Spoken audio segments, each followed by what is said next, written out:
morning all, welcome back to Sew Granny Sew. Today we're going to do another block in our Quilt Builder card deck series. The block we have is called Windmill and it's out of the box number 1. So we needed 5 different fabrics for our block. It does show, and I'm going to show you the back here quick. It does show in color another version of it. Than just in the black, white, and gray. And it kind of helps you get a better idea of what the block is going to look like.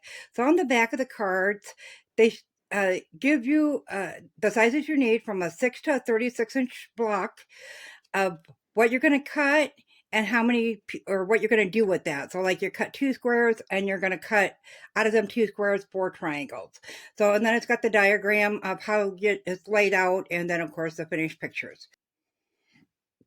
So the Quilt Builder card deck series has 3 boxes, all different, and then it also has a Christmas box. I will link those in the description below. Those are affiliate links, and though they don't cost you anymore by being an affiliate link, it really does help the channel, and I appreciate that from the bottom of my heart. So we're going to go ahead and get started on this block by laying it out according to our diagram.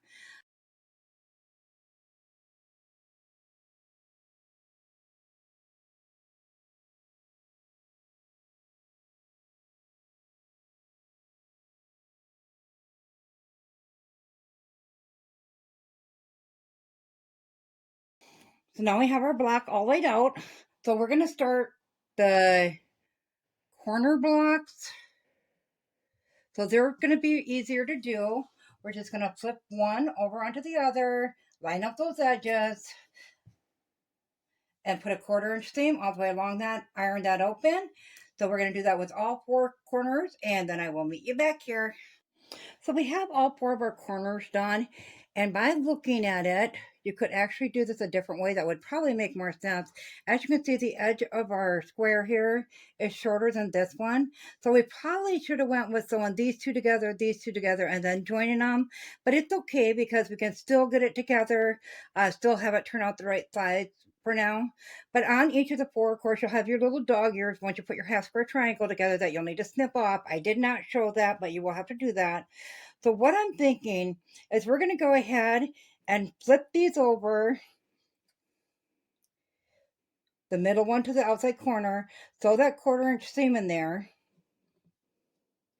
iron that down, and then come back and we'll attach this one in the same fashion on this side with that 1/4 inch seam. So I'm going to go ahead and get all of these little ones attached so we have just 4 pieces for the corners, and then we're going to start working on that middle one. So I have this first side on there, and it is working just fine like this. So now we're going to go ahead and flip the second one over. Make sure you're lining up the outside edge if you do it this way. Then we'll go ahead and put a 1/4 inch seam there and iron that open. Then we'll come back and we'll trim those dog ears off and go on to the next corner until we have all 4 complete.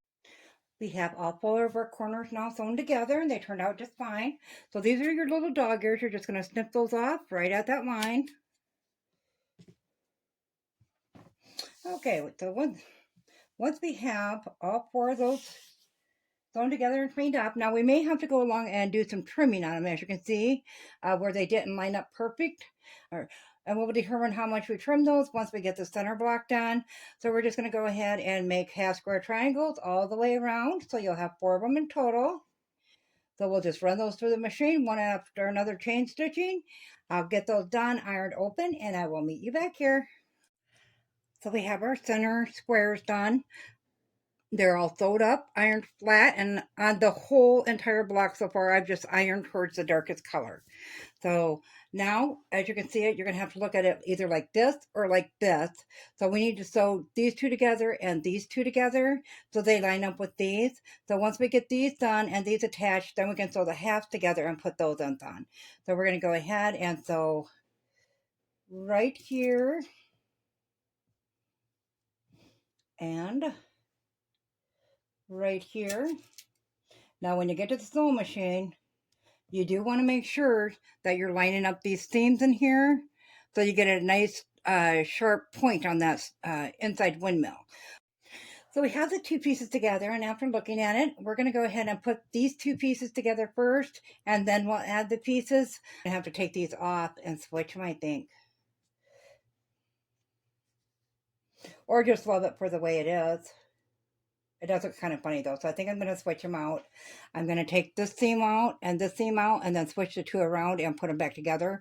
So I'll get that done, and I'll meet you back here. Okay, so now that we got that corrected, we're going to go ahead and sew these two middle ones together. So what we want to do is we want to click this into place, nest your seam right there, and pin that in.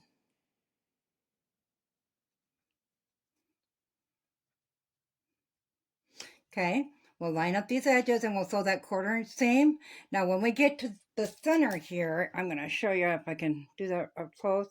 You're going to have this crossing from this seam here to this seam here, and you want to hit your stitching right at that point there to make sure you get a nice sharp point on that windmill. So I'm going to go ahead and get these two sewn together, iron open, and I will meet you back here. Now I have the center windmill done. I did just iron it open at the end, that last seam. I could have done a little bit better job on this one individually, but that happened when I put the two squares together originally. I should have had that down a little bit more, and I didn't pay attention to that. So now we're going to take our end pieces. We're going to fold it in onto that.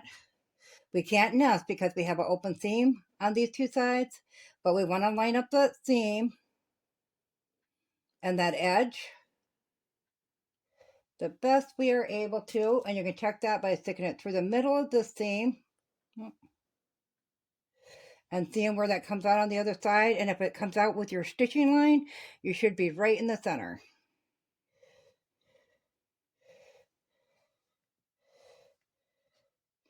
And now we'll line up that top edge.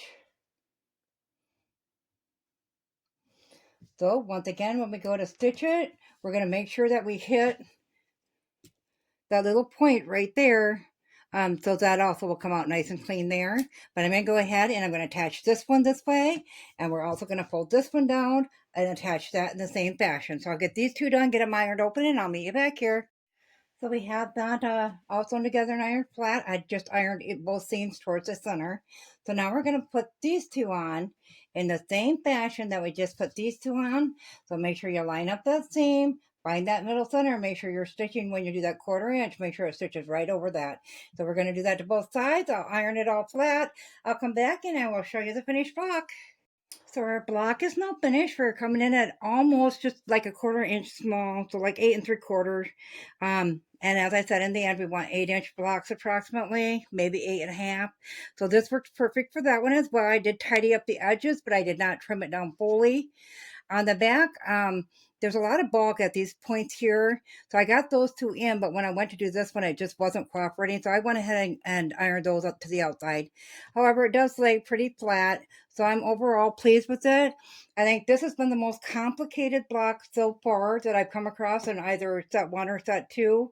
So it's something to explore. You know, it's got some more challenging blocks in there if you're a more advanced sewer. So that's always something to look at.